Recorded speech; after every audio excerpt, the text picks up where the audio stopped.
Welcome back everyone, it's Brett's Builds, and today I'm going to be showing you how I made this cool gift from my dad from a single 2x4. It's a brisk winter day, I'm getting over a cold, so what better way to spend the weekend than making a little something for Christmas? So let's get started. To kick things off, I trimmed a Douglas fir 2x4 stud in 3 segments at about 12 inches long for each one. I didn't make any particular measurements. I just kind of winged it because I knew the dimensions would change later on after I glued everything up and sanded it and, made alterations, so nothing concrete just yet. After that was done, I can retreat back into the warm air to glue these up. Unfortunately though, I didn't give my glue enough time to thaw, so it was struggling to get out of the bottle. No worries though, after I spread it out evenly and applied a bit of clamping pressure until the glue dried, everything worked out. And here's the results. Rough and uneven, but that's the look that I'm going for. So next, I'm going to take this down to my CNC, but if you're doing something similar, don't worry. You can easily do this with a jigsaw or scroll saw, so all is well. You'll see why adding a lot of technology makes it easy to make mistakes too. I mounted the board vertically, but the design was exported horizontally, so yeah. After I fixed that mistake, I had to readjust the center point, but it was cut out, so I just put the offcut back into place and aligned it the best I could for the lettering.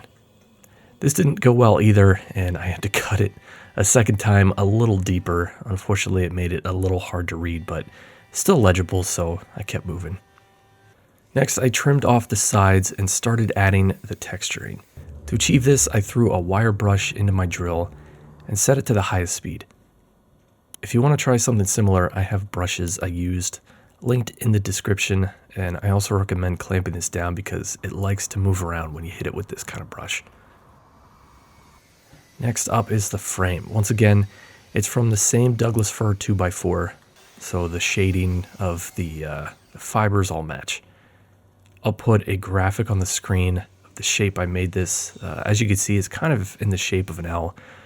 So that when the contents of the frame sit inside, they hide the messy edges. Once that was glued together, I dropped the frame mat in mistake number 5 or 6. I don't know, I lost count, but I don't know if you've ever had these band clamps. These are from Harbor Freight, but I absolutely love them. Best way to clamp up frames, to be honest.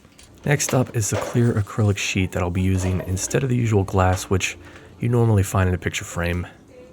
What's nice about this is I could just cut it with a box cutter, which is key because there's a lot of weird shapes that I'll need to cut out of this.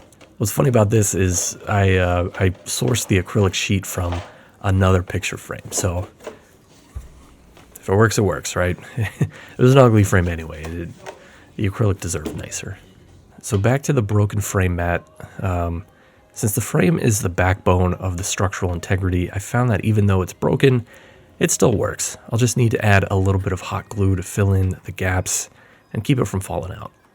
But here's how it looks so far, and at this point I've forgotten all the mistakes and really love how this is turning out so far. Here I'm adding a little tape to make the photo stay aligned. Next up is tracing where I'll need to cut to accommodate the clock segment. For the acrylic, I'll just use a box cutter again, but for the thick cardstock backing, I went back out to the garage and hooked it up to the scroll saw to make it a little easier. With that out of the way, I can start sanding down the imperfections in the frame.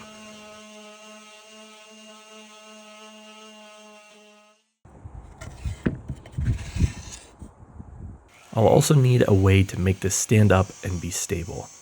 There are certainly no shortages of ways to do this, but I decided to go with a hidden base plate with a cool geometric profile.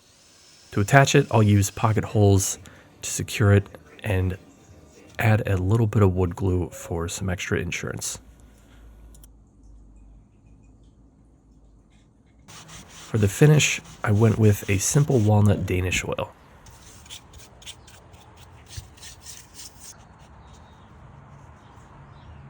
As I mentioned earlier, I want to attach the frame mat to the frame with hot glue because it'll fill in some of the gaps and keep things in place with a good amount of holding power.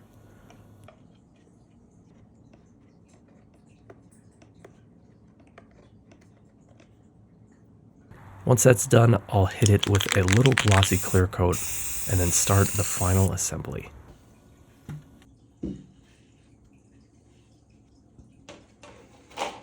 So there are these things called glazier points that would have been perfect for this project, but at the time I didn't have any of those, so I tacked everything into place with a few dabs of hot glue.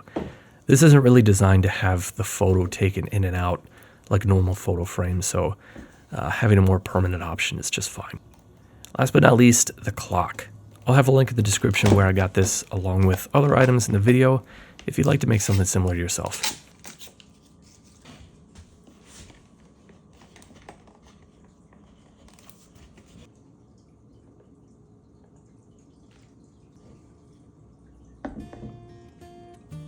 And just like that, this frame is done. Thank you guys so much for watching. I hope you enjoyed. If you have any questions, leave them below. I'll get back to you as soon as I can.